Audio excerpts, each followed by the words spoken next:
Parliament ఉభయ సభల్లో తెలంగాణ సహా వేర్వేరు అంశాలపై తీవ్ర దుమారం కొనసాగుతూనే ఉంది. సీమాంధ్ర ఎంపీలు వరుసగా మూడో రోజు సమైక్య నినాదాలతో హోరెత్తించడం వల్ల వాయిదాల పర్వం తప్పలేదు.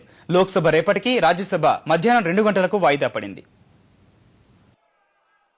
పార్లమెంటు ఉభయ సభలు తెలంగాణ సహా వేర్వేరు అంశాలపై వరుసగా మూడో రోజు దద్దరిల్లాయి. విభజనకు వ్యతిరేకంగా సీమాంధ్ర ఎంపీలు ముజఫర్ నగర్ పునరావాస కేంద్రాల్లో చిన్నారుల మరణాలపై బీఎస్పీతో పాటు కొందరు సభ్యులు ధరల పెరుగుదలపై లోక్సభలో గందరగోళం సృష్టించారు. ప్లకార్డులతో వెల్లోకి దూసుకెళ్లారు.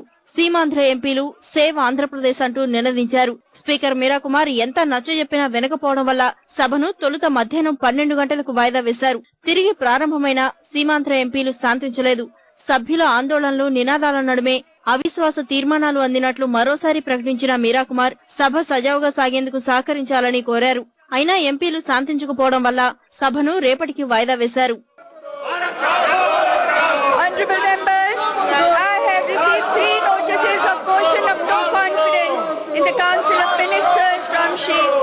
Madhugula Venugopal Reddy and others, Shri R. Sambasiva Rao and others, and Shri M.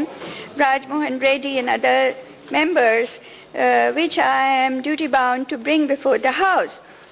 Now, please bring the House to order so that I am in a position to bring the notice of no confidence motion before the House.